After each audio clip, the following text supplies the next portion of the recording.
Hey guys, what's up? A very good afternoon to all of you.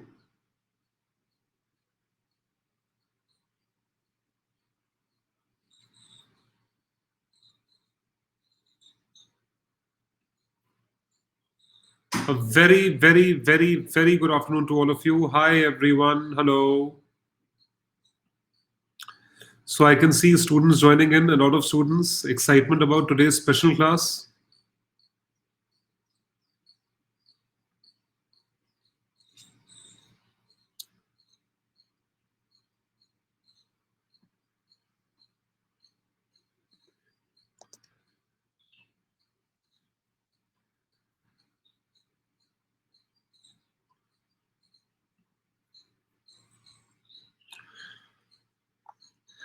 Even I am extremely excited about today's class. So we'll start in less than 100 seconds.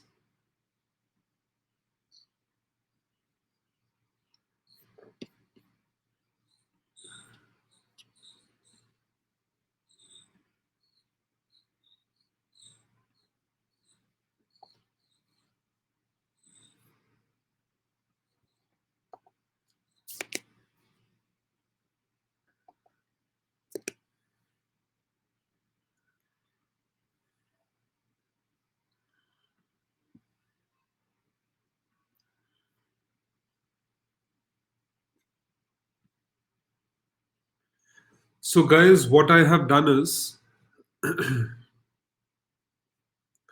I have arranged the entire lecture on the basis of concepts, concept 1, concept 2, concept 3, which is why it is called a concept economy class. It's a concept class on economy, and there are 7 classes that we'd be having up till the 15th of April.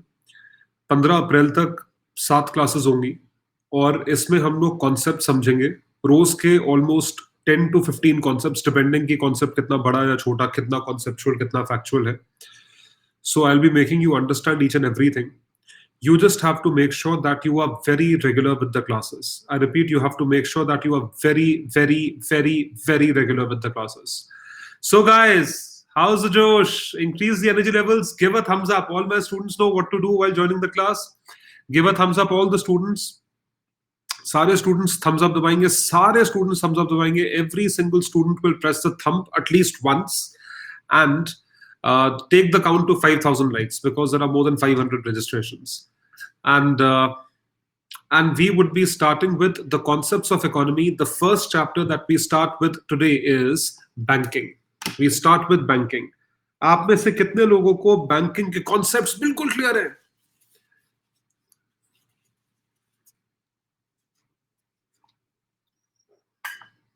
अरे बता दो कितने clear है.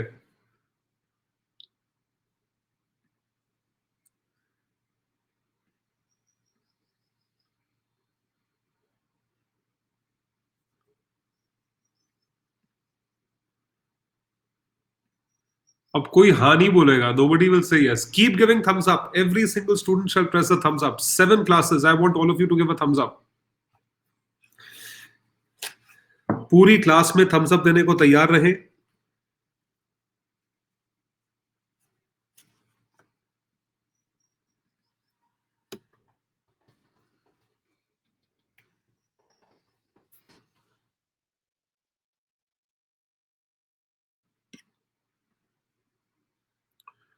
Be very prepared to give a thumbs up, everyone.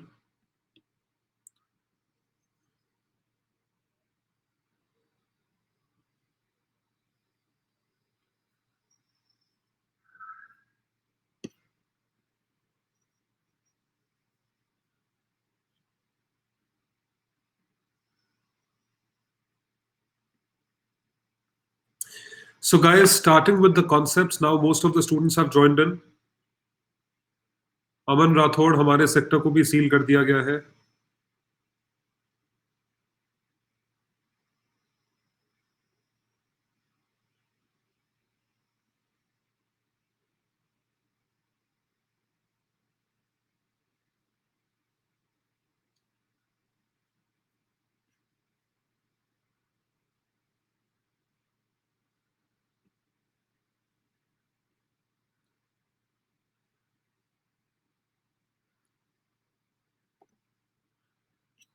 So guys, can we start everyone?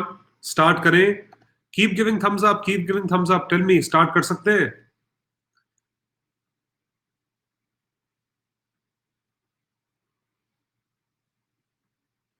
9 बजे है.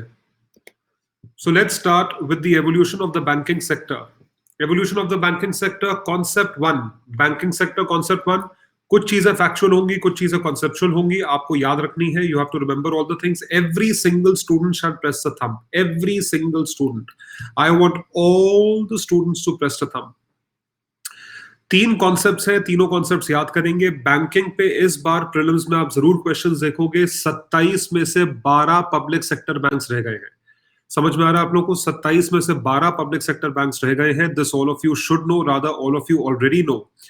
Bank of Hindustan was the first established bank in 1770s. The first bank to be established in India was Bank of Hindustan. ये bank Hindustan में establish हुआ था, भारत का पहला bank था. लेकिन भारत का जो पहला बैंक था उसके हिसाब से आपको ये ध्यान रखना है कि ये बैंक भारतीयों द्वारा बनाया नहीं गया था. This bank was not made by Indians. First bank to be established by Indians was Awadh Commercial Bank in 1881. Very very important. तो जब ब्रिटिशर्स ने बैंक बनाया उसके 100 साल बाद इंडियंस ने अपना खुद का बैंक बनाया, which was called as the Awadh Commercial Bank. इसको अवध कमर्शियल बैंक का नाम दिया गया. तो 2 बैंक्स हुए, bank of Hindustan, Awadh commercial bank. Bank of Hindustan was established. It was established in India in 1770s, and this bank was established looking at what is the best possible source. So Bank of Hindustan, first bank to be established by Indians was Awadh Commercial Bank in 1881. PNB was the second bank to be established by Indians 1894. देखिए हमारे आप में से कितने लोगों का bank account Punjab national bank में है? आप सोच के देखिए.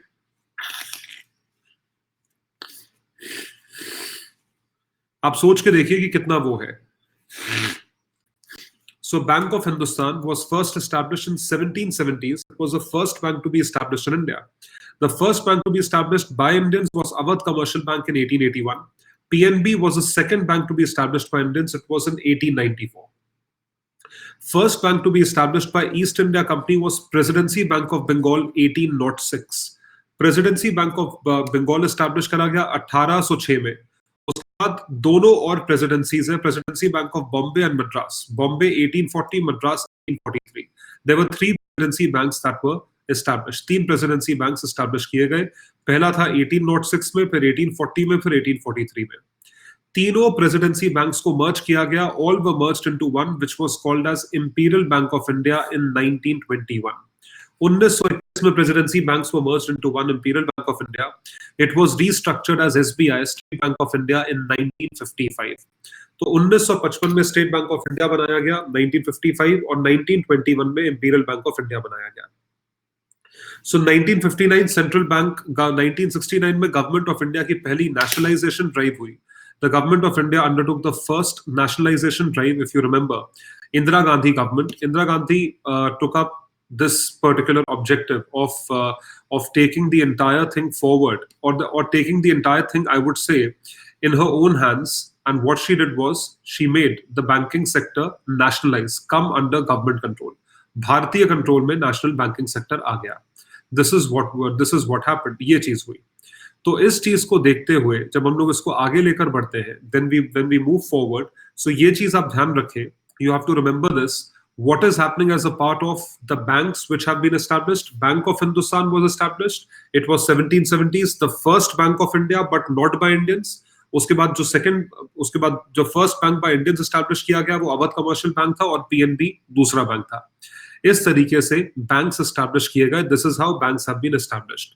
ये सारे के सारे बैंक्स एस्टैब्लिश हुए हैं, and this is how the banks have come up in a big fashion.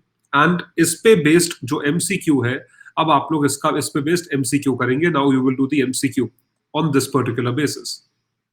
So guys, when we talk about nationalization, please answer the following question. सवाल का जवाब दे ध्यान से पढ़ के. Answer the following question. Consider the following statements with regard to the evolution of the banking system in India.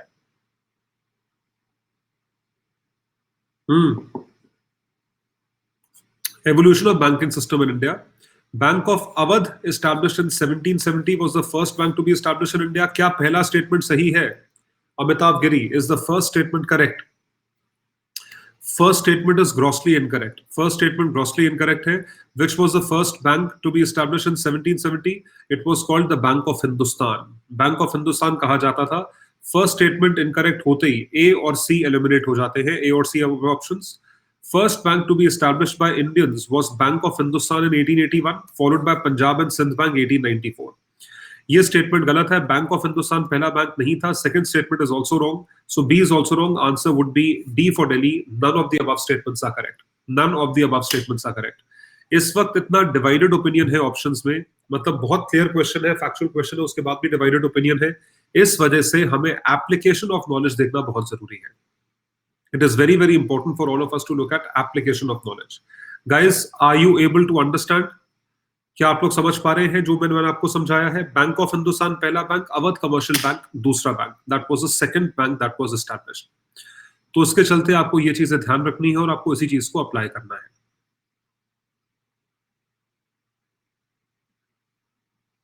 अगला question देखिए. Have a look at the next question. The question is about scheduled commercial banks. Scheduled commercial banks पे question है.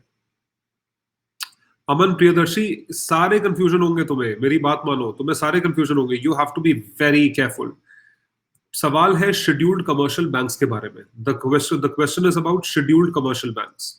When we talk about scheduled commercial banks, commercial banks which follow the second schedule of the Banking Act. I repeat, second schedule of the Banking Act. Banking Regulation Act, Bank Act में schedule दे रखे हैं. There are multiple schedules. And when there are multiple schedules which are given, multiple schedules में कुछ requisite criteria दे रखा है. There has been a requisite criteria which has been mentioned in the schedule. अगर किसी bank को उस scheduled category में जाना है तो उसे वो क्राइटेरिया मीट करना पड़ता है. It has to meet that criteria, किसी भी बैंक को. So if any bank is supposed to be called a commercial bank or a scheduled commercial bank, it has to satisfy the criteria which has been mentioned. It has to satisfy the criteria which has been mentioned in Banking Regulation Act. Scheduled Commercial Banks of India. So scheduled commercial banks are those banks which are included in the third schedule of RBI Act. No, they are included in the second schedule. ये किसमें include है? Second schedule में ये चीजें included है. And which carry out normal business of banking such as accepting deposits and giving out loans. देखते हैं. So when we have a look, second schedule of commercial banks are those banks which are included in the second schedule of RBI Act of 1934. तो ये चीज ध्यान रखिएगा. RBI Act के तहत schedules हैं, उसमें से जो सेकंड शेड्यूल है, सेकंड शेड्यूल में कुछ क्राइटेरिया मेंशन किया हुआ है. सेकंड शेड्यूल में कुछ क्राइटेरिया मेंशन करा हुआ है. वो क्राइटेरिया क्या है पहले आप ये सुनिए. Commercial banks which conduct the business of banking in India, जो बैंकिंग का बिजनेस कंडक्ट करते हैं. ए, which have a paid up capital and reserves of an aggregate real and exchangeable value of not less than 5 lakhs. जिनके पास paid up capital और reserves कम से कम 5 लाख रुपए तक का है. जिसके पास पेड अप कैपिटल 5 लाख रुपए तक का है, वन पहला क्राइटेरिया है. And second is that satisfy RBI that their affairs are not being conducted in a manner detrimental to the interest of the depositors. तो इनका जो इंटरेस्ट है ये detrimental to the interest of the depositors नहीं है. If it is not detrimental to the interest of the depositors, in that particular case ये दोनों criteria के बेसिस पे कमर्शियल बैंक को शेड्यूल्ड कमर्शियल बैंक का खिताब दिया जाएगा. They would be called as scheduled commercial banks. तो शेड्यूल्ड कमर्शियल बैंक वो बैंक है जो आरबीआई एक्ट के सेकंड शेड्यूल को सेटिस्फाई करते हैं. सेकंड शेड्यूल में ये लिखा है कि पेड अप कैपिटल कम से कम 5 लाख रुपए होना चाहिए और वो इंटरेस्ट ऑफ डिपॉजिटर्स के डेट्रीमेंटल नहीं होना चाहिए, जो बड़ा ऑब्वियस सा पॉइंट है, right? So scheduled banks enjoy 2 types of principal facilities. It becomes eligible for debts, loans at the bank rate from RBI.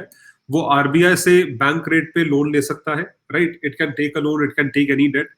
It automatically acquires the membership of clearing house. Clearing house का मतलब है clearing corporation. Checks, check को clear किया जाता है ना, कि मतलब आपके बैंक के ऊपर चेक ड्रॉ करा जा सकता है. आप चेक बुक दे सकते हो, लोग जो है वो प्रिपेयर करेंगे चेक और उस तरीके से भेजेंगे आगे. So it becomes eligible for debts or loans at the bank rate from RBI. It becomes acquiring the membership of clearing house, right?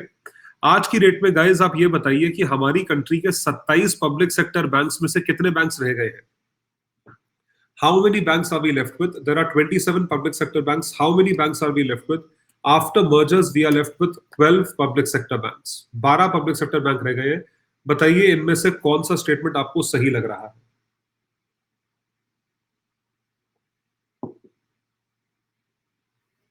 Scheduled commercial banks are those banks which are included in the third schedule of RBI Act. क्या third schedule है या second schedule है? Third schedule है या second schedule है? बताओ फटाफट। First है या सेकंड है? सेकंड है। द स्टेटमेंट इज रॉन्ग, ये स्टेटमेंट गलत है। At present, there are 27 commercial banks in India and the public sector consisting of 19 nationalized banks, SBI, 5 subsidiaries, IDBI. क्या ये स्टेटमेंट सही है? क्या अभी भी 27 बैंक बचे हैं? No, only 12 banks are left. सिर्फ 12 बैंक्स बचे हैं। The total minimum value of paid up capital and reserve of scheduled commercial bank must be at least 25 lakhs. 25 lakhs होना चाहिए। कितना होना चाहिए? 5 lakhs होना चाहिए, 25 lakhs नहीं। This statement is also incorrect. ये statement भी गलत है। Which of the statements given above are correct? Not correct. Not correct. Not correct. गलत statements पूछे हुए हैं। Not correct. All the statements are incorrect. So answer is 1, 2, and 3 only. C. C is the right option because all statements are incorrect. जितने भी statements पूछे गए हैं वो सारे के सारे statements गलत हैं। All the statements are incorrect. Are you able to understand? आप लोगों को समझ में आया कि ये चीज क्या पूछी गई है यहाँ पे? Yes, everyone, please give a thumbs up, guys. So यहाँ पे दो तरह के questions बार बार आ रहे हैं। पहला सवाल ये है कि हम 2021 के एस्पिरेंट्स हैं, हमने अभी ज्वाइन करा है, क्या ये लेक्चर हमारे लिए इंपॉर्टेंट है? बिल्कुल इंपॉर्टेंट है, क्योंकि ये कॉन्सेप्चुअल लेक्चर है। कॉन्सेप्ट आपके हमेशा रिलेवेंट रहेंगे, कॉन्सेप्ट की क्लैरिटी आपको मिलेगी। तो you can definitely consider attending this class. 1, 2, जितने भी स्टूडेंट्स ने अभी अभी ज्वाइन करा है उनको भी चीजें समझ में आएंगी। What they can do is they can also attend the class, वो भी क्लास को अटेंड कर सकते हैं। Even they can attend the class. Alright guys, so please don't get scared, जरूर क्लास अटेंड करिए और 1 घंटे की बात है, आप अटेंड करो, देखो कि आपको कितना सीखने को मिल रहा है। What are you getting to learn? All of the guys give a thumbs up. जितने भी स्टूडेंट्स अटेंड कर रहे हैं सब thumbs up देंगे। Every single student should press this thumb. Every single student should press this thumb. Abhishek Prasad, there is no news.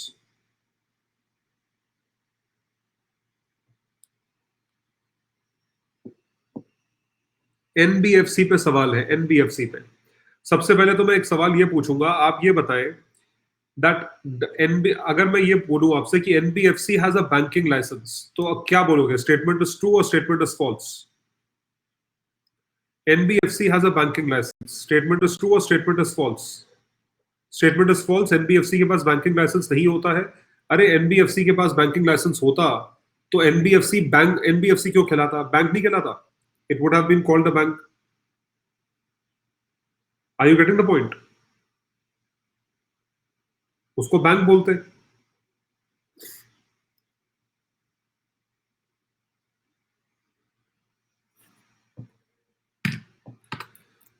So we have to vouch for the correctness of the statements. आप ये ध्यान रखें, non-banking financial corporation does not have a banking license. I repeat, it does not have a banking license. It differentiates from normal commercial banks. Normal bank से NBFC different होता है, लेकिन NBFC loan देने के मामले में काफी ऊपर माना जाता है। It is considered to be quite above in terms of loan giving. Every single student shall give a thumbs up. सारे स्टूडेंट thumbs up दबाएंगे। तो आइए देखें, NBFC is a company, non-banking financial corporation. Corporation तो company हुई, registered under Companies Act 1956 as amended by 2013. इसमें registered है। So conducting a financial activity is a principal business of NBFCs. Financial activity अगर किसी को कंडक्ट करनी है, financial activity conduct करनी है बिना किसी बैंकिंग लाइसेंस के, तो वो एक एनबीएफसी कंडक्ट कर सकता है। And NBFC can conduct a financial activity, definitely can conduct it. So RBI has defined it to ensure that only companies predominantly engaged in financial activity get registered with it and are regulated and supervised by it. ये चीज ध्यान रखिएगा। It has defined by it so as to ensure that only companies, जो companies predominantly engage करती हैं financial activity में, जितनी भी companies predominantly are engaging in financial activity get registered with it and are regulated and supervised by it. वो regulate करी जाती है और उसके द्वारा सुपरवाइज करी जाती है। तो ये सारी की सारी कंपनीज को अगर आरबीआई इस परमिशन को देता है कि आप कुछ हद तक बैंकिंग एक्टिविटीज कैरी आउट कर सकते हो, you can carry out banking activities to certain, you cannot carry out all banking activities. सारी बैंकिंग एक्टिविटीज हो गई तो नॉर्मल बैंक में और इस एग्जाम में इस बैंक में फर्क क्या रह गया? Are you getting the point? So NBFCs और नॉर्मल बैंक्स में फर्क क्या है? What is the difference between NBFC versus commercial bank? NBFC cannot accept demand deposits. I repeat, NBFC cannot accept demand deposits. Demand deposits का मतलब आप में से कितने स्टूडेंट्स नहीं जानते हैं, मुझे पहले ये बताएं. सब लोग थम्स अप देते रहेंगे. Everyone will keep giving thumbs up. समझिए डिमांड डिपॉजिट्स. देखिए, बैंक में तीन तरह के डिपॉजिट्स होते हैं. There are three types of deposits in a bank. The first is called as current account deposit. जो पहला है वो है करंट अकाउंट डिपॉजिट. दूसरा है, उसे बोलते हैं सेविंग्स अकाउंट डिपॉजिट. और तीसरा जो है उसे कहा जाता है फिक्स्ड अकाउंट डिपॉजिट. ठीक है, current account deposit, savings account deposit, fixed account deposit, तीन तरह के डिपॉजिट्स हैं. There are three types of deposits. आप ये समझ लीजिए, करंट अकाउंट और सेविंग्स अकाउंट डिपॉजिट्स को, इन दोनों डिपॉजिट्स को कहा जाता है demand deposits. These are called as demand deposits. Demand deposits का मतलब ये है कि आपके डिमांड करते ही आपके पास पैसा आ जाए. मतलब मैं गया एटीएम से, पैसा मैंने विड्रॉ कर लिया, तो ये करंट अकाउंट और सेविंग्स अकाउंट से मैं कर सकता हूं. अगर मुझे पे करना है तो मैंने क्रेडिट कार्ड से पे कर दिया, करंट अकाउंट सेविंग्स अकाउंट. अगर मैंने so if I have to pay, if I give a cheque, वो चेक क्लियरिंग में चला जाएगा same day, current account savings account. So NBFC cannot accept demand deposits. मतलब मैं एनबीएफसी के पास जाके बोलूं कि मुझे करंट अकाउंट खोलना है, तो नहीं खुलेगा. NBFCs cannot accept demand deposits. ये चीज ध्यान रखिएगा. Normal banks can. ये पहला डिफरेंस है. Normal banks can, NBFCs cannot. NBFCs do not form part of payment and settlement system and cannot issue checks drawn on itself. NBFC की chequebook नहीं होती है. I repeat, NBFC की chequebook नहीं होती है. थम्स अप देते रहे सब लोग. Every single student shall give a thumbs up. Every single student shall give a thumbs up. NBFCs do not form part of payment and settlement system. NBFC जो है चेकबुक नहीं इशू करता है. आप NBFC के नाम का चेक इशू नहीं कर सकते. NBFC के ऊपर चेक ड्रॉ नहीं कर सकते. Whereas नॉर्मल बैंक्स का होता है. ये दूसरा डिफरेंस है. This is the second difference. Third difference is a very important difference. ये अगर आपको नहीं पता है, आप मेरी बात बहुत ध्यान से सुनिए. एक इंश्योरेंस कंपनी है, उसका नाम है DICGC, deposit insurance credit guarantee scheme. I repeat, deposit insurance credit guarantee corporation. Fixed deposit, fixed account deposit का मतलब FD होता है, फिक्स्ड डिपॉजिट.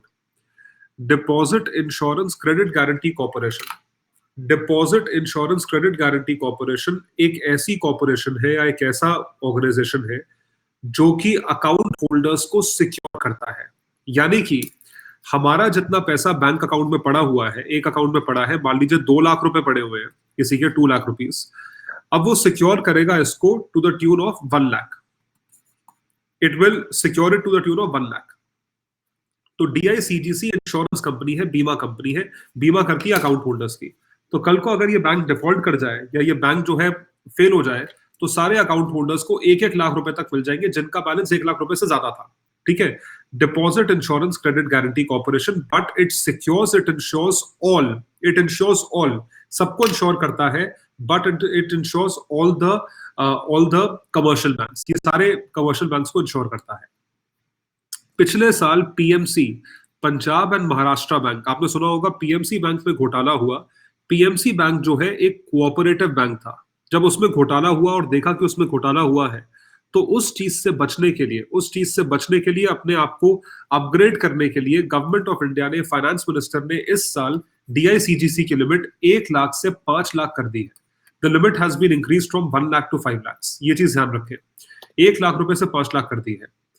तो DICGC के बारे में आप ध्यान रखेंगे. DICGC एक इंश्योरेंस कॉर्पोरेशन है, इंश्योरेंस कंपनी है, जो नॉर्मल आप और हम जैसे अकाउंट होल्डर्स को सिक्योर करती है बीमा देकर.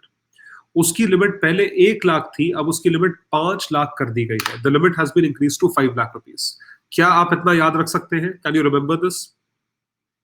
सो when we talk about difference between normal bank and NBFC, normal commercial bank and NBFC, उस पे जो बेसिक डिफरेंस है, वो बेसिक डिफरेंस ये है कि DICGC नॉर्मल बैंक्स को इंश्योर करता है. HDFC, PNB, यूको, देना वेना, इन सबको जो है सिक्योर करता है. लेकिन एक NBFC को सिक्योर नहीं करता है. NBFC के अकाउंट होल्डर्स का पैसा अगर डूबा या NBFC अगर कल को बंद हो गई, दिवालिया निकल गया और उसको बैंकक्रप्ट हो गई, तो फिर उस केस में बैंक होल्डर्स को या अकाउंट होल्डर्स को कुछ नहीं मिलेगा। ये दूसरा डिफरेंस है। DICGC is not available to depositors of NBFCs unlike in case of banks. ये अवेलेबल नहीं है। तीन डिफरेंसेस है NBFCs और बैंक्स के बीच में। क्या आप याद रखेंगे? तीन डिफरेंसेस। पहला डिफरेंस क्या है? Normal banks can accept demand deposits, but NBFCs cannot accept demand deposits. Normal banks can issue checkbooks, NBFCs cannot issue checkbooks. Normal banks are insured, NBFC is not insured by DICGC. Will you remember all of this? So आप ये चीज ध्यान रखेंगे. This is something that you have to remember. ये आपको ध्यान रखना है. So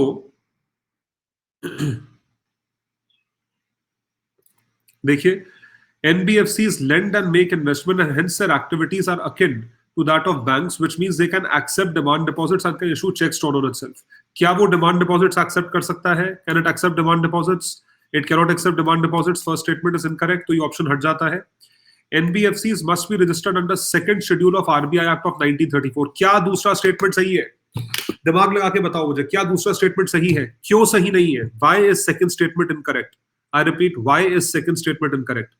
क्योंकि सेकंड स्टेटमेंट में अगर वो करेक्ट हुआ तो भैया सेकंड स्टेटमेंट के हिसाब से तो नॉर्मल बैंक बन गया। वो second schedule of RBI act के हिसाब से तो नॉर्मल बैंक बन गया, वो कमर्शियल बैंक हो गया, तो NBFC थोड़ी रहा। So in that particular case आपको ये डिफरेंस याद रखना है। Normal banks are registered under second schedule of RBI act, whereas commercial banks are registered under NBFCs are registered under Companies Act. NBFC Companies Act में registered है, ये second schedule of RBI में registered है। ये statement एकदम गलत है। This statement is absolutely wrong. The third statement is also wrong. Principal business of NBFC must be a financial activity. Financial activity का मतलब है लोन देना और डिपॉजिट लेना, ये फाइनेंशियल एक्टिविटी होती है। That is financial assets of the company must constitute 50% of the total assets and income of the financial assets which constitute this. इस चीज को आप समझेंगे, ये चीज मैं आपको अब समझाऊंगा NBFC कैसे बनाई जाती है। मतलब कल को मैं खड़ा हो जाऊं, मैं बोलूं कि मुझे NBFC बनानी है, I will not get permission unless until I satisfy this criteria. तो NBFC का ये क्राइटेरिया होता है। NBFC बनाने का क्या क्राइटेरिया होता है, ये चीज आप समझेंगे। This is something that you have to understand, ये आपको समझनी है। तो आप कैसे समझेंगे ये देखिए, मैं आपको समझाता हूँ, विद एग्जांपल समझाऊंगा, आपको क्रिस्टल क्लियर हो जाएगी चीज, आप बस सुनते जाइएगा। So NBFC criteria, when we talk about NBFC criteria, what is the criteria? Let's say किसी के पास 100 करोड़, ठीक है, 100 करोड़, किसी के पास 100 करोड़ के एसेट्स है, बैलेंस शीट में उसके 100 करोड़ के एसेट्स आ रहे हैं, और उसकी 50 करोड़ की इनकम है, 50 करोड़ की उसकी इनकम है, 100 करोड़ के एसेट्स है और 50 करोड़ की उसकी इनकम है। तो यहां पे ये कहा जा रहा है, when companies' financial assets constitute more than 50% of total assets and income from financial assets constitute more than 50% of gross income, then you will be able to open what? An NBFC. मतलब एक company है, उसके पास total asset 100 crore के हैं, लेकिन इसमें से financial assets की स्ट्रेंथ होनी चाहिए मोर देन 50%, कम से कम 50% होनी चाहिए, कम से कम 50 करोड़ के फाइनेंशियल एसेट्स होने चाहिए। अब आप पूछोगे सर फाइनेंशियल एसेट्स क्या होते हैं? ठीक है, फाइनेंशियल एसेट्स क्या होते हैं? सिंपल सा सवाल है, कोई भी पूछ सकता है। फाइनेंशियल एसेट्स का मतलब ये होता है, what we mean by financial assets is that financial assets are those assets which are in the form of shares, which are in the form of bonds, which are in the form of any kind of instrument, उसको financial asset बोलते हैं। तो कहने का मतलब ये है, आपके पास जितने के भी टोटल एसेट्स हैं, 100 करोड़ के टोटल एसेट्स हैं, उसमें से फाइनेंशियल एसेट्स का वेटेज कम से कम आधा होना चाहिए, 50% होना चाहिए। और फाइनेंशियल एसेट्स से जो इनकम होती है, यानी कि बॉन्ड्स की इनकम क्या होती है? इंटरेस्ट। बॉन्ड्स की इनकम होती है इंटरेस्ट। ट्रेजरी बिल्स की इनकम क्या होती है? इंटरेस्ट। इन सब की इनकम जो होती है वो है इंटरेस्ट। यस, गवर्नमेंट सिक्योरिटीज भी आ जाएगी, गवर्नमेंट सिक्योरिटीज भी आ जाएगी। ये जो है, इसका वेटेज आपकी 50% होना चाहिए इनकम से ज्यादा। तो अगर मेरी इनकम मान लीजिए 50 करोड़ है, तो फाइनेंशियल एसेट से इनकम 25 करोड़ होनी चाहिए। और जितने मेरे टोटल एसेट्स है, फाइनेंशियल एसेट्स का वेटेज 50%, उसके 50% के बराबर होना चाहिए। तो दो बड़े हेवी क्राइटेरियाज हैं। ये क्राइटेरिया किसी के बस की नहीं है मैनेज करना, नहीं हो सकता, मुझसे बहुत मुश्किल है। तो दोबारा सुन लीजिए, टोटल एसेट्स में से, जितने के भी टोटल एसेट्स है, उसमें से फाइनेंशियल एसेट्स का वेटेज 50% से ज्यादा होना चाहिए। फाइनेंशियल एसेट्स का वेटेज 50% से ज्यादा होना चाहिए, पहली चीज। फाइनेंशियल एसेट से जो आपको इनकम आती है, वो आपकी टोटल इनकम से 50% का वेटेज होना चाहिए। 50% का वेटेज होना चाहिए टोटल इनकम जो भी है आपकी उसमें से। सो 50-50 दो टाइप का वेटेज होगा, तब आपको जाके लाइसेंस मिलेगा। तो यहाँ पे यही बात करी जा रही है, this is what we have been talking about. Principal business of an NBFC must be a financial activity. Financial assets of company must constitute more than 50% of total assets, and income from financial assets constitute more than 50% of gross income. तो ये criteria है, इस basis पे licence दिया जाता है। Second statement is correct, C 2 only is correct, this is the right option. ये वाला सही ऑप्शन है। एक बार दोबारा सुन लो मेरी बात, जिनको नहीं समझ में आया दोबारा सुन लीजिए, मैं फिर से समझा देता हूं आप लोगों को, please listen to me again. ये आपके करोड़ वायस्या बैंक और ये सब एनबीएफसी ही हैं सारे। Shikhar Daniel, when you search Google पे आपने सर्च कर लीजिए, बहुत सारा मिल जाएगा। मेरी बात सुनिए, एक कंपनी के पास टोटल एसेट्स है 100 करोड़ के, ठीक है, और उसकी टोटल इनकम है 10 करोड़ की। 100 करोड़ 10 करोड़। टोटल एसेट्स में से जो फाइनेंशियल एसेट्स का वेटेज है, फाइनेंशियल एसेट्स का मतलब है बॉन्ड्स वगैरह के फॉर्म में जो वेटेज है, वो इसका 50% होना चाहिए, कम से कम 50%, यानी कि इस केस में 50 करोड़ होना चाहिए। और फाइनेंशियल एसेट से जो इनकम आती है, उस इनकम का वेटेज जितनी टोटल इनकम है उसका 50% होना चाहिए, मतलब 5 करोड़ होना चाहिए। तो अगर मेरी टोटल इनकम 10 करोड़ है, तो उसमें से 5 करोड़ मेरी इनकम होनी चाहिए फाइनेंशियल एसेट्स वाली, और अगर मेरे टोटल एसेट 100 करोड़ के हैं, तो उसमें से फाइनेंशियल एसेट्स होने चाहिए 50 करोड़ के। तो this is a very heavy criteria to satisfy 50 crores and 5 crores. This is what, if I satisfy both these criteria, only then I will be able to apply for an NBFC license. मैं apply कर पाऊंगा, मिले ना मिले वो तो अलग एक दूसरी चीज है, मैं अप्लाई कर पाऊंगा। टोटल एसेट्स का मतलब होता है सब कुछ, फाइनेंशियल एसेट्स, गाड़ी, बंगला, ये सारी चीजें होती है, कंप्यूटर, मशीनरी, ये सब चीजें आती है इसमें। All of these things come. So coming to the next question, अगले क्वेश्चन पे आते हैं। देखिए, ये क्वेश्चन है, ये क्वेश्चन है डिफरेंशिएटेड बैंकिंग का। एक कॉन्सेप्ट होता है डिफरेंशिएटेड बैंकिंग। क्या आपने कभी ये कॉन्सेप्ट सुना है? Have you heard of this concept ever? Differentiated banking. Differentiated banking का मतलब ये होता है कि नॉर्मल बैंक से अलग तरीके से बैंकिंग चल रही है। जैसे नॉर्मल बैंक्स की बैंकिंग चलती है, उससे अलग तरीके से बैंकिंग चल रही है, उसे कहा जाता है differentiated banking. So when we take differentiated banking into consideration, it is different from normal banking. तो differentiated banking में ऐसे बैंक्स हैं जो नॉर्मल बैंक्स की तरह फंक्शन नहीं करते हैं, और वो जो बैंक्स हैं उनके एक स्पेसिफिक क्राइटेरियाज होते हैं, like payment bank, like small finance banks. Payment banks and small finance banks, they also carry banking activity, but their banking activity is different from normal banking activity. आप ऐसे समझ के चलिए. This is something that you have to understand. So we will try and understand the concept of differentiated banking. क्या आप लोगों ने पहले कभी differentiated banking का नाम सुना है? Have you ever heard of differentiated banking ever in your life?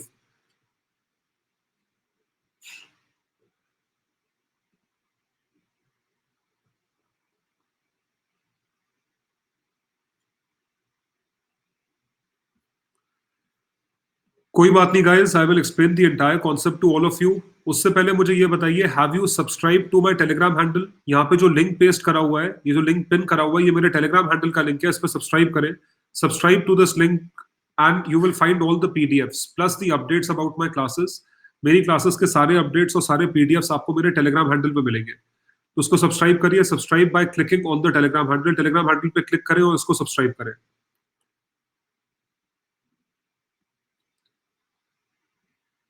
So I have uploaded the PDF, मैंने अपलोड कर दी है पीडीएफ, आप डाउनलोड कर सकते हो पीडीएफ को वहां से। Everyone, and I repeat, everyone should subscribe to the Telegram handle. सब लोग Telegram handle को सब्सक्राइब करें। It is very very important because I will be unpinning the link. मैं unpin कर दूंगा और फिर मैं स्पेशल क्लास का लिंक यहाँ पे पोस्ट करूंगा।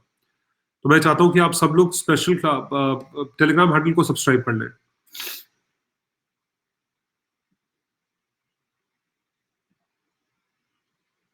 गाइस, मजा आ रहा है आप लोगों को क्लास में so far? Are you enjoying the class?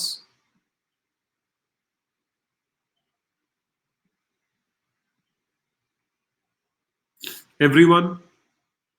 So coming to the question of differentiated banking, differentiated banking पे आते हैं। differentiated banking का मतलब ये होता है that banking is carried out in a different fashion. मतलब नॉर्मल तरीके से बैंकिंग नहीं हो रही है, डिफरेंट तरीके से बैंकिंग हो रही है, उसके क्राइटेरियाज कुछ अलग है. The criterias of that are different. तो डिफरेंशिएटेड बैंकिंग में देखिए, there are two types of banking licenses that are granted by RBI: universal banking license and differentiated banking license. So universal banking license and differentiated banking license दो तरह के banking license है. Universal banking license, differentiated banking license.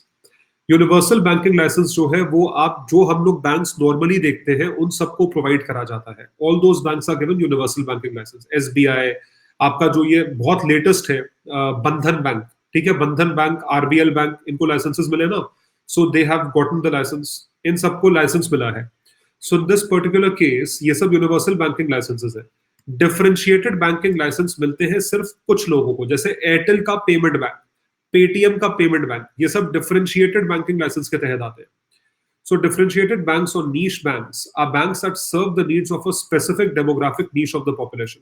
ये सिर्फ और सिर्फ ऐसे बैंकों को दिया जाता है जो एक कैटेगरी ऑफ लोगों को केटर करते हैं. They cater only to they cater to only a specific category of people. So in this particular case, needs of a specific demographic niche of the population. Niche का मतलब होता है एक specific category of लोग जो unbanked है, जिनको loan की नॉलेज नहीं है. तो इसकी डेफिनेशन में, डिफरेंशिएटेड बैंक की डेफिनेशन में दो टाइप के बैंक आते हैं. First is small finance banks, one, and second is payment banks. तो small finance banks, payment banks are example of differentiated banks in India. These are examples of differentiated banking in India. This is something that is happening. ये चीज हो रही है. तो differentiated banks are distinct from universal banks. Universal banks जैसे कि SBI, ICICI, Axis उससे अलग है. Niche banks और different banks typically target a specific market. ये specific market को target करते हैं and tailor the bank's operations to this target market's preferences. तो हम जब इसकी बात करते हैं कि ये एक स्पेसिफिक मार्केट को टारगेट करता है, स्पेसिफिक मार्केट को टारगेट करने का मतलब क्या है? What does it mean? मतलब it specifically caters to a limited section of society. I repeat, it caters to a limited section of society. देखिए, small finance banks, small finance banks जो है किसको केटर करता है? देखिए, small finance bank shall primarily undertake basic banking activities of acceptance of deposit, deposit लो, lending to unserved and underserved sections, जो जिनको पैसा नहीं मिलता उनको लेंड करना, इंक्लूडिंग स्मॉल बिजनेस यूनिट्स जो आपके एमएसएमई है, स्मॉल एंड मार्जिनल फार्मर्स, किसान है, MSME industry and unorganised sector entities. इन सबको लोन देता है small finance banks. There will not be any restriction in the area of operations of small finance banks. इसके एरिया ऑफ ऑपरेशंस में limit नहीं है. डिपॉजिट्स को लेना है और अंडरसर्व्ड और अनसर्व्ड सेक्शंस को लोन देना है. This is something that it does. तो ऑब्जेक्टिव क्या हुआ स्मॉल फाइनेंस बैंक्स का? कि ये बहुत ज्यादा छोटे स्तर पे ये बैंकिंग कर रहा है. तो provision of savings vehicles and supply of credit to SBU, small business unit, MSME, unorganised sector, small and marginal farmers, इन सबको लोन देने के लिए है. तो मतलब स्मॉल फाइनेंस बैंक उस जगह तक पहुंच रहा है जहां तक आपके नॉर्मल बैंक नहीं पहुंचते हैं. जहां तक नॉर्मल बैंक्स नहीं पहुंचते हैं वहां तक एसएफबी पहुंचता है. इस चीज को यहाँ पे इंक्लूड करा जाता है. तो स्मॉल फाइनेंस बैंक्स का जो पेड अप इक्विटी कैपिटल है वो कम से कम 100 करोड़ होना चाहिए. It should be 100 crore. On the other hand, second type is payment banks. ये पेमेंट बैंक है. पेमेंट बैंक थोड़ा वाइड है, लेकिन payment bank small finance banks के तहत या स्मॉल फाइनेंस बैंक जैसे वेग नहीं है. पेमेंट बैंक स्पेसिफिक है. देखिए, it can accept demand deposits. Maximum balance per customer lakh रुपए होगा. मतलब मैं जाके अकाउंट खुलवाऊं पेमेंट बैंक में, मेरा बैलेंस 1 लाख रुपए से ऊपर जा ही नहीं सकता. डिमांड डिपॉजिट्स के पहला डिफरेंस हुआ. ये पहली है. तो एकदम लिमिटेड बैंकिंग हुई कि मतलब लाख रुपए से ऊपर वाले कस्टमर यहाँ पे आ नहीं सकते. एटीएम और डेबिट कार्ड्स होंगे. It can not issue credit cards. Credit cards issue नहीं कर सकता. It can never issue credit cards. This is something that you have to remember. Payments and remittances services through various channels. Payments and remittances provide होगा. मतलब आप अगर शहर में काम कर रहे हो, आप अपनी फैमिली को वापस पैसे भेज सकते हो पेमेंट बैंक के तहत. रेमिटेंसेस हो सकते हैं. It is acting as a banking correspondent of another bank. Banking correspondent of another bank का मतलब ये हुआ, एक बैंक शहर में एसबीआई जो है वो ये चाहता है कि गांव में बहुत सारे अकाउंट खुले, लेकिन एसबीआई खुद नहीं जा सकता गांव तक. तो एसबीआई क्या करता है? पेमेंट बैंक को हायर करता है और बोलता है आप मेरे बिहाफ पे अकाउंट खुलवाओ. That is what SBI does. Banking correspondent of another bank, subject to RBI guidance on BCs. This is what it does. And distribution of non-risk sharing simple financial products. जो risk sharing simple financial products है उसके सिवा ये चीज की जाती है. This is something which is done. तो डिमांड डिपॉजिट्स को एक्सेप्ट करो. Acceptance of demand deposits. तो holding a maximum balance of ₹1 lakh per individual customer. ₹1 lakh तक मैक्सिमम बैलेंस हो सकता है. डेबिट कार्ड इशू हो सकता है लेकिन क्रेडिट कार्ड इशू नहीं हो सकता है. और रेमिटेंसेस की सर्विसेज प्रोवाइड करी जाती है. 3 चीजें याद रखिएगा. Please remember 3 things. So this is basically what is it doing. It is providing aspect to small customers जो जिनके लिए ₹1 लाख बहुत बड़ी चीज होती है. ₹1 lakh is a very big thing. So देखिए please have a look at this question. ये देखिए, RBI recently created license for differentiated banks such as payment and small finance banks. With regard to 2 forms of differentiated banks, consider the following statements. Both payment bank and small finance banks were established in order to achieve greater financial literacy among the masses. Greater financial literacy among the masses. They were established in order to achieve greater financial literacy. No. Financial literacy के लिए थोड़ी खोले गए हैं. ये खोले गए हैं financial inclusion के लिए. This have been opened for financial inclusion. Minimum paid up equity capital for both payment banks and small finance banks shall be 100 crores. ये ध्यान रखिएगा 100 करोड़ का कम से कम कैपिटल होना चाहिए. राइट. तीसरी आपका पेटीएम है, एयरटेल पेमेंट बैंक है, बहुत सारे हैं. तो 1 is wrong and rest of the 2 are correct. So A, 1 only is not correct. I repeat, 1 only is not correct. इसके बाद हम आते हैं कोऑपरेटिव बैंकिंग पे. After this we come to cooperative banking. सोच समझ के सवाल का जवाब दीजिएगा. कोऑपरेटिव बैंक्स को बताइएगा क्या चीज सही है इसमें.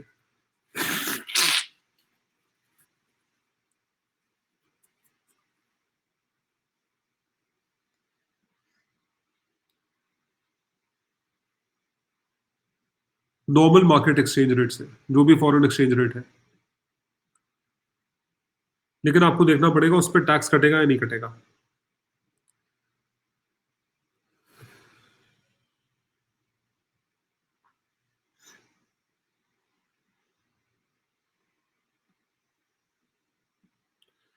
Yes it can issue.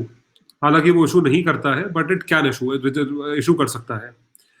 क्या आप सब लोगों ने टेलीग्राम हैंडल को सब्सक्राइब कर लिया है? जो टेलीग्राम लिंक यहाँ पे पिन करा हुआ है, क्या आप सबने सब्सक्राइब कर लिया है? Everyone subscribe to the Telegram link. अगर आपने नहीं करा आप इस पे क्लिक कर दीजिए क्योंकि मैं ये हटाने वाला हूँ 2 मिनट में. I will remove this and I will paste a new link. तो आप में से जितने लोगों ने टेलीग्राम हैंडल को सब्सक्राइब नहीं करा है वो प्लीज अभी करें.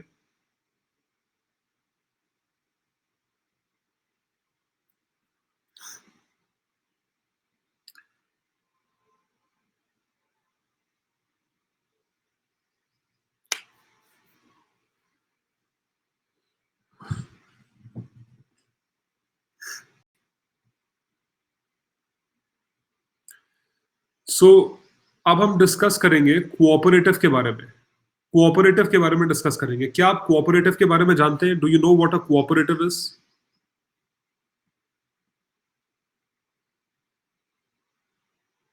Guys, do you know what a cooperative is?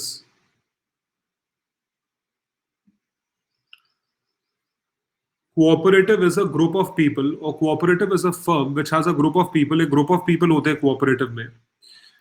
तो cooperative is established because of a specific objective in mind. कुछ लोग साथ में मिलके एक ग्रुप बनाते हैं. Some people they congregate together to make a group. कुछ इकट्ठा होके कुछ लोग ग्रुप बनाते हैं और वो ग्रुप बनाया जाता है एक स्पेसिफिक पर्पस अचीव करने के लिए. I repeat, the group is made to achieve a specific purpose. तो एक स्पेसिफिक पर्पस अचीव करने के लिए ग्रुप बनाया जाता है जिसके तहत क्या होता है, what you do is you try to achieve that objective through that group. तो उसके लिए कोऑपरेटिव बनाया जाता है. अगर वो कोऑपरेटिव बैंकिंग का काम कर रहा है, यानी कि जैसे कि इकट्ठा कर रहा है पैसा और उस पैसों को लोन के तौर पे दे रहा है, फिर लोन को रिकवर कर रहा है, तो उसी कोऑपरेटिव को लाइसेंस दिया जाता है ताकि वो कोऑपरेटिव बैंक की तरह एग्जिस्ट करे. It should exist as a cooperative bank. So cooperative banks in India have become an integral part of the success of Indian financial inclusion story. They have achieved many landmarks since their creation and have helped a normal rural Indian to feel empowered and secure. एक normal rural Indian है, उसको empowered और secure कैसे feel होता है? क्योंकि उसके पास बैंकिंग का एक्सेस है. That person can access the bank. अगर बैंक्स तक वो नहीं भी जा सकता तो भी उसको लोकल लेवल पे कोऑपरेटिव बैंक मिल जाता है.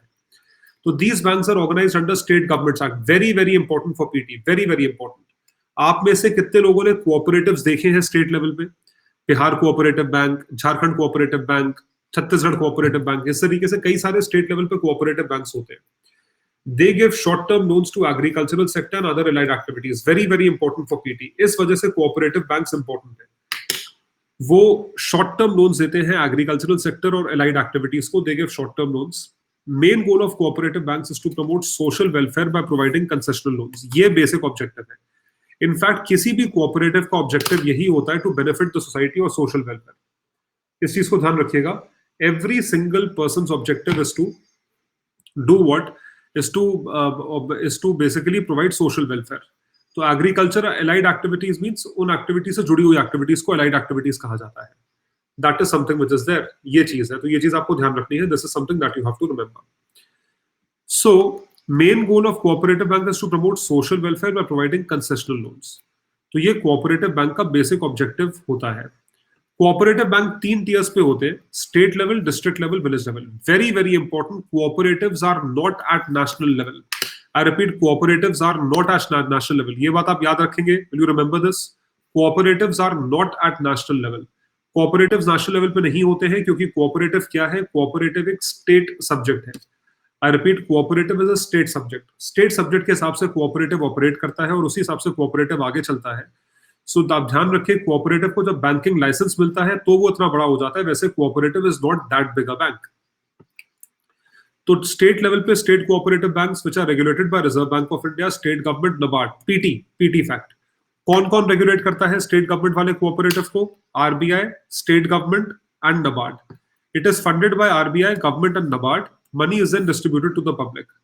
सो कंसेशनल लोन्स प्रोवाइड करते हैं applicable to these banks. CRR, SLR है. Owned by state governments and top management is elected by members. तो ध्यान रखें कि स्टेट गवर्नमेंट ही उसे ओन करता है and they are managing the entire show. वो पूरा शो मैनेज करते हैं. Tier 1, tier 2, tier 3. तो टीयर 2 डिस्ट्रिक्ट लेवल पे कोऑपरेटिव बैंक है. अलग अलग डिस्ट्रिक्ट का एक होता है. और विलेज लेवल पे भी कोऑपरेटिव बैंक है. So these are the 3 things. So देखिए, cooperative bank, these are established under specific acts of cooperative society. Multi state cooperative societies act है, उसके तहत ये एडमिनिस्टर किया जाता है. Operating in different states, unlike mainstream commercial banks which are mainly joint stock companies. जो commercial bank से joint stock companies, उनको छोड़ दो. They operate like different states. They have a tiered network. Tiered network ये है 3 tier: state level, district level, village level. इसको tiered network बोलते हैं. मतलब एक स्टेट लेवल पे है, वो सारे डिस्ट्रिक्ट लेवल के बैंक्स को देखेगा, और एक डिस्ट्रिक्ट का है, वो सारे विलेज लेवल के बैंक्स को देखेगा. It will be there. So they have a tiered network: state, district and rural. Not all sections of Banking Regulation Act are applicable to cooperative banks. Banking Regulation Act के सारे जो levels हैं वो cooperative banks की तरफ applicable नहीं होंगे. They will not be applicable. Ultimate motive is community participation, benefit and growth as against profit maximization for commercial banks. ये चीज अपने दिमाग में फिट कर लीजिए. कोऑपरेटिव्स आज की रेट में आपको बहुत प्रॉफिटेबल लग सकते हैं, बट कोई भी कोऑपरेटिव प्रॉफिट के मोटिव से स्टार्ट नहीं किया जाता. नो कोऑपरेटिव स्टार्टेड क्योंकि हमें प्रॉफिट कमाना है. वो प्रॉफिट कमा पड़ते हैं बीच में, बात अलग है, दैट इज डिफरेंट. लेकिन कोई भी इस ऑब्जेक्टिव के साथ शुरू नहीं करता कि हमें प्रॉफिट कमाना है. तो सवाल का जवाब दीजिए. Answer this question please. These banks are organized under Central Governments Act. क्या ये सेंट्रल गवर्नमेंट्स एक्ट में होता है? It is not under Central Governments Act. It is under every state government. Her state government में है. तो one is wrong. Main goal of cooperative bank is to promote social welfare by providing concessional loans. बिल्कुल सही है. Social welfare by providing concessional loans. They are organized in 3 tier structure: state, district and village level. 3 tier structures में होता है. 2 and 3 are correct. So B for Bombay, 2 and 3 are correct. Guys, are you able to understand? क्या आप लोग समझ पा रहे हैं? Can everyone give me a thumbs up in this class? Ramulal Tandon.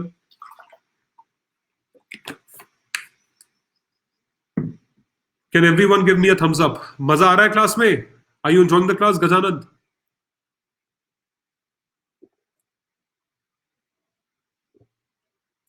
So guys, इसी का पार्ट 2 कल होगा. उसका लिंक मैंने पिन करा हुआ है. इस पार्ट 2 पे सब्सक्राइब कर लीजिए अभी के अभी. Do subscribe to the second part 2. More than 500 students are there in the class right now. I want each one of you to subscribe to the second part as well. वरना second part का आपकी class miss हो जाएगी, रह जाएगी. So do subscribe to the second part. Same class, मतलब it is a concept economy. Subscribe to the second part too. रात की क्लास अलग है शिक्षा, लेकिन ये जो कॉन्सेप्ट इकोनॉमी है ये 7 days चलेगी, सेम टाइम पे 12:15 बजे. सेम कॉन्सेप्ट, सब सेम पॉइंट पे 12:15 बजे वो चीज चलेगी. नॉट नेसेसरीली वसुंधरा अरोड़ा, जरूरी नहीं है.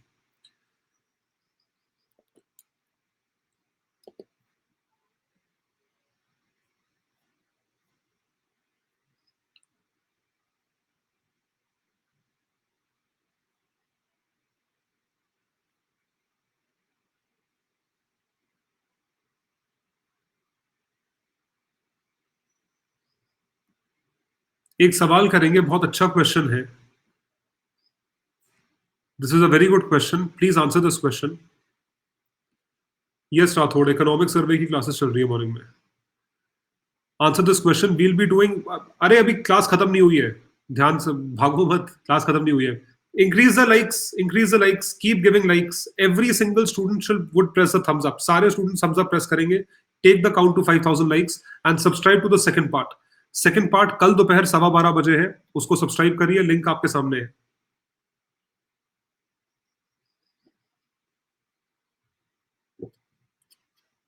अस्मा कासिम आंसर करो. Keep increasing the like ratio. Every person should press the thumbs up. सब लोग thumbs up press करेंगे. I want every single student to press the thumbs up.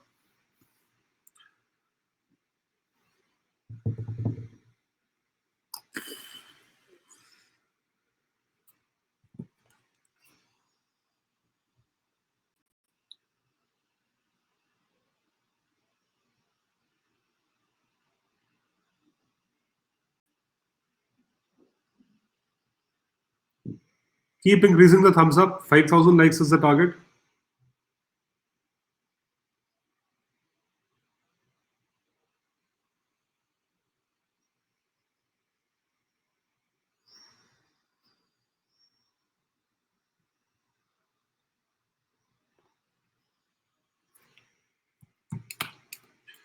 एक कॉन्सेप्ट है विलफुल डिफॉल्टर का. The concept is of wilful defaulter.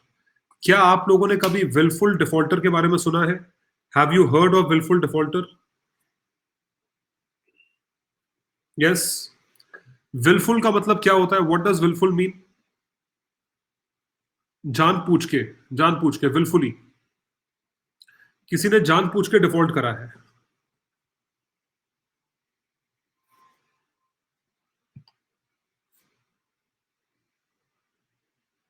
Yes. Defaulter का मतलब इस case में है जिसने बैंक से लोन दी लिया और लोन वापस रीपे नहीं करा, जानबूझ के रीपे नहीं करा. One of the biggest contributors to NPA crisis is that India is facing currently are willful defaulters. मतलब अगर कोई जेन्युइन डिफॉल्टर हो फिर भी ठीक है, समझ में आता है, लेकिन विलफुल डिफॉल्टर के बारे में समझ में नहीं आता है. We don't understand about wilful defaulters. So have a look. RBI का मास्टर सर्कुलर आया था 2 साल पहले विलफुल डिफॉल्ट पे. Wilful default would be deemed to have occurred if any of the following events is noted. मतलब ये सारी चीजें विलफुल डिफॉल्ट की डेफिनेशन में आएंगी. मतलब इन सबको मैं विलफुल डिफॉल्ट कहूंगा. I will be calling these willful defaults. The unit has defaulted in meeting its payment obligations to the lender, even when it has the capacity to honor the said obligations. बस एक ये चीज आप ध्यान रखोगे, आपकी पे करने की, देने की क्षमता है लेकिन आप पे नहीं कर रहे हो, willful default. Unit has defaulted in meeting its payment obligations to the lender and has not utilized the finance from the lender for the specific purpose. जिस काम के लिए आपने लोन लिया था, लोन के अमाउंट को आपने उस काम के लिए यूज नहीं करा. You haven't used the loan amount for that purpose for which finance was availed of, but वो has been diverted the funds for other purposes. किसी और पर्पस के लिए आपने फंड्स को डाइवर्ट कर दिया. सो this is the second thing. तो पहली चीज क्या है कि देने की क्षमता है, दे नहीं रहे. दूसरा ये है कि पैसा किसी काम के लिए लिया, खर्च किसी और काम में कर दिया. The unit has defaulted in meeting its payment obligations to the lender and has siphoned off the funds so that funds have not been utilized for the specific purpose for which the finance was availed. Same चीज है, specific purpose के लिए use नहीं करा, किसी और asset को खरीद लिया. The unit has defaulted in meeting the payment obligations to the lender and has also disposed of and removed the movable fixed assets or immovable property given for the purpose for securing a term loan. एक तो आपने payment obligation दी नहीं है, defaulted in meeting its payment obligations to the lender and has also disposed of or removed the movable fixed assets. तो movable fixed assets को आपने छोड़ दिया. तो आप सारे पॉइंट्स छोड़ दीजिए, आप 2 पॉइंट ध्यान रखिए. कुणाल ज्योति आना, 2 पॉइंट याद रखो. पहला ये है कि रीपे करने की कैपेसिटी है फिर भी पे नहीं कर रहे. We have the capacity to honor the obligations, but still we are not honoring the obligations. This is one. Second is that you had taken loan for a specific purpose, but you are not repaying the loan, but you are not using the money for that purpose. आपने किसी काम के लिए दिया, किसी और काम में खर्च कर दिया. बहुत गलत बात है. This is willful defaulter. The identification of the willful default should be made keeping in view the track record of the borrowers and should not be decided on the basis of isolated transactions incidents. Default to be categorized as willful default must be intentional, deliberate and calculated. Very, very, very important. ये तीनों words आप ध्यान रखेंगे। Wilful default मतलब जानबूझ के होना चाहिए, डेलिबरेट होना चाहिए, कैलकुलेटेड होना चाहिए कि इतने पे डिफॉल्ट करेंगे, इतना वापस करेंगे, इस तरीके से विलफुल डिफॉल्ट किया जाता है। This is how wilful default is done. So when we talk about this willful default, it is highly important for all of us to realize that this is what is there. तो RBI ने क्या करा, देखिए RBI ने action के लिए क्या बोला, क्या एक्शन लिया जाए, what action can be taken. Following measures should be initiated by the banks and FIs against the willful defaulters. Willful defaulters के खिलाफ क्या एक्शन लेना चाहिए, देखिए समझते हैं. When we talk about willful default, किसके खिलाफ एक्शन क्या होना चाहिए. जब मैं एक्शन की बात कर रहा हूं तो मुझे ये देखना है, no additional facility should be granted by any bank to willful defaulters. जैसे कि आगे का लोन या कोई और facility, no nothing has to be provided. Legal process wherever warranted against the borrowers or guarantors and foreclosure for recovery of dues should be initiated expeditiously. जो भी recovery का प्रोसेस है, जो भी आपके बैंक में फॉलो होता है, उसको इंस्टेंटली चालू करो. नीरव मोदी के केस में चालू नहीं करा, तभी तो इतना बड़ा डिफॉल्ट हो गया.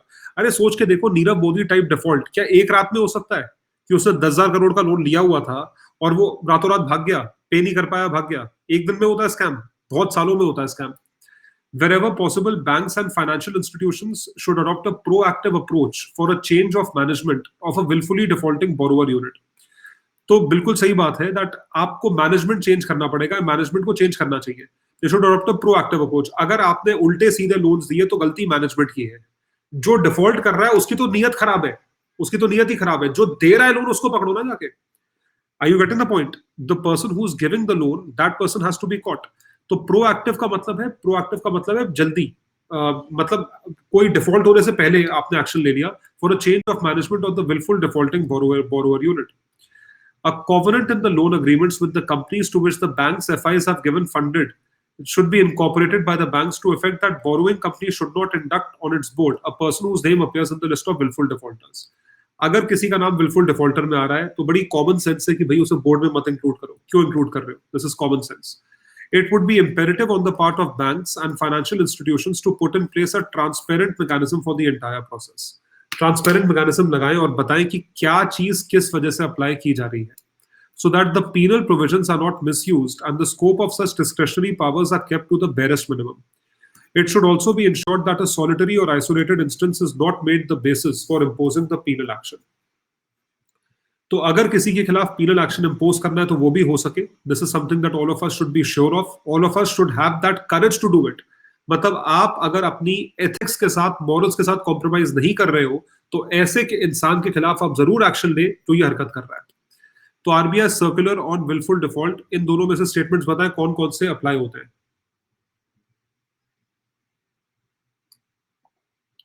A willful defaulter is an entity or a person that has not paid back the loan despite the ability to do so. One of the biggest contributors to the NPA crisis that India is facing currently are willful defaulters.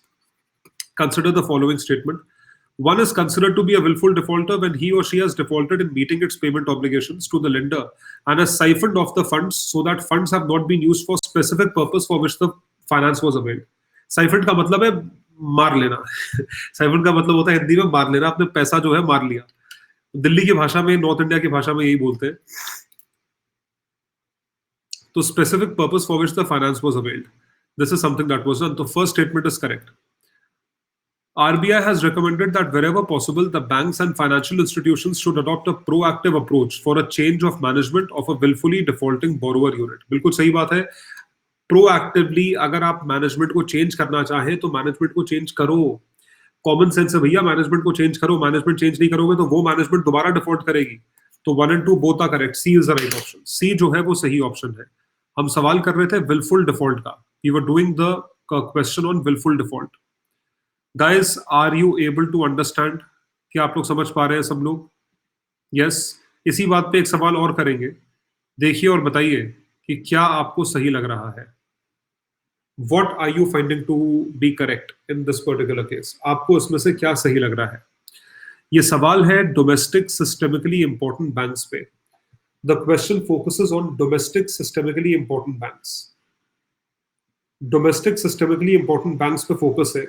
Focus क्या कहता है? देखिए, RBI has begun to categorize some of the largest Indian commercial banks as domestic systemically important banks. DSIB ये कहा गया है. तो DSIB एक बेसिकली एक so it's a status which is given to a bank कि आप अगर ये क्राइटेरिया सेटिस्फाई करते हो तो आप डोमेस्टिक सिस्टमिकली इंपॉर्टेंट बैंक हो, आपकी इज्जत बहुत ऊंची है। और अगर आपकी इज्जत बहुत ऊंची है तो उस चीज को आपको मेंटेन करना है। मतलब अगर आपका बैंक डिफॉल्ट कर गया तो पूरी इकोनॉमी अफेक्ट हो जाएगी। Consider the following statements with regard to DSIBs. So according to RBI, bank whose assets exceed 2% of GDP are considered part of this group. RBI has identified two banks as DSIBs in India until now, ICICI Bank and SBI. DSIB in India until now, ICICI Bank and SBI. ये दूसरा है। Which of the following statements are correct? ये देखना है which of the following statements are correct. दोनों में से कौन सा स्टेटमेंट सही है? बताइए जी, दोनों में से कौन सा स्टेटमेंट सही लग रहा है आप लोगों को? Riya Beniwal.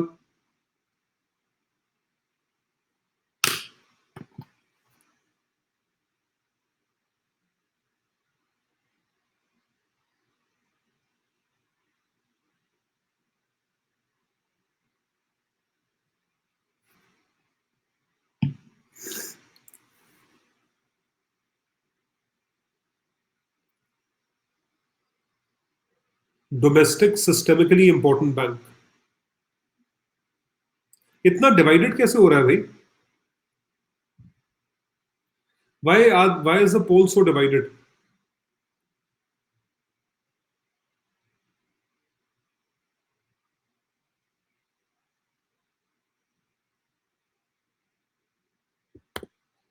Domestic systemically important bank, DSIB, means that the bank is too big to fail. इस खिताब को इस टैगलाइन को याद रखिएगा। टैगलाइन ये है TBTF, too big to fail। ठीक है।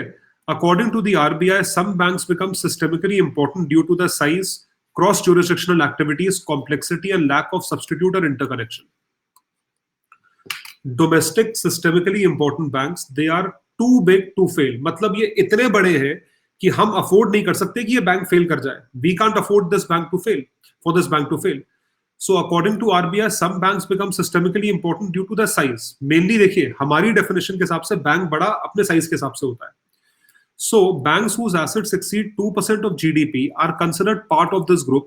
RBI stated that should such a bank fail, क्या ऐसा बैंक फेल होना चाहिए? There would be significant disruption to the essential services they provide to the banking system and the overall economy.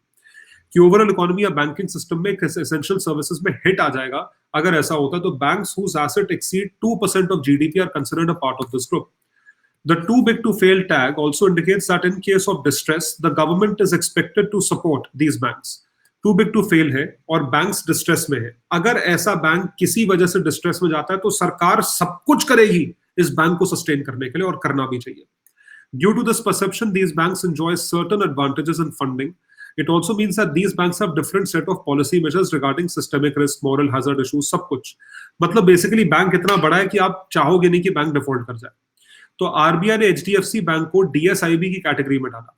इसका मतलब क्या है कि एचडीएफसी बैंक इस क्राइटेरिया को सेटिस्फाई कर रहा है जिसके एसेट्स 2% ऑफ जीडीपी को क्रॉस कर गए हैं। The assets have crossed 2% of Bharat की पूरी जीडीपी। एचडीएफसी बैंक 2% उससे बड़ा है। As per the framework from 2015, every August, the central bank has to disclose the names of banks designated as DSIB. हर अगस्त के महीने में इनको डिस्क्लोज करना है कि DSIB क्या है। It classifies the banks under 5 buckets depending on the order of importance. ICICI Bank and HDFC are in bucket 1 while SBI falls in bucket 3. Based on the bucket in which a DSIB is, additional common equity requirement applies. Banks in bucket 1 need to maintain this much, banks in bucket 3 this much. इतना आपको याद नहीं करना, आपको ये ध्यान रखना है कि क्या है, what all are the banks. तो 2% of GDP of the country एक बैंक का है, उसके हिसाब से अगस्त के हर महीने में उनको क्या करना है, they have to this. So concept of DSIB emerged after the global financial crisis. Global financial crisis हुई थी 2008 में. So whether your bank is in the DSIB list or not, your FD are insured up to ₹1 lakh. ये term क्या 1 लाख अभी भी सही है इस बजट के बाद? इस बजट के पास क्या अभी भी 1 लाख रुपए सही है? क्या हो गया है? What has been done? ये चीज 5 लाख रुपए कर दी गई है। अभी थोड़ी देर पहले मैंने आपको बताया था DICGC के तहत इसको इंप्रूव करके क्या कर दिया गया है? This has been increased to 5 lakh rupees. ये 5 लाख रुपए तक बढ़ा दी गई है। This has been increased to 5 lakh rupees. This means that in case of default, DICGC will pay 5 lakhs. So far, there hasn't been an incident where the government has not rescued depositors during a crisis in commercial banks. ये पूरी तरीके से सही नहीं है। ये पूरी तरीके से सही है। कमर्शियल बैंक के केस में सरकार ने बचाया है, डीआईसीजीसी ने बचाया है। पीएमसी बैंक का जो घोटाला था, पीएमसी बैंक का जो बैंक्रप्सी था, पीएमसी बैंक एक कोऑपरेटिव बैंक है, इस वजह से डिपॉजिटर्स को नहीं बचाया गया था। ये आपको पता होना चाहिए, this you should know. PMC bank का जो घोटाला था वो एक इसलिए डीआईसीजीसी कवर्ड नहीं था क्योंकि पीएमसी जो है वो कोऑपरेटिव बैंक है, कमर्शियल बैंक नहीं है। ये ध्यान रखना मेरी बात। So government has also come to the rescue of large cooperative bank. So PMC bank के केसेस में हम देखते हैं कि गवर्नमेंट किस तरीके से कॉम्पनसेट करेगी। तो कॉन्सेप्ट ऑफ डीएसआईबी जो है इस बेसिस पे इमर्ज करा था, deposit insurance credit guarantee corporation. अब जो है आप सवाल का जवाब दें। Answer this question please. According to RBI, banks whose assets exceed 2% of GDP are considered a part of this group. The first statement is correct. RBI has identified 2 banks as DSIBs in India until now, ICICI and SBI. सिर्फ 2 banks नहीं है, तीसरा bank भी है। तीसरे bank का नाम क्या है?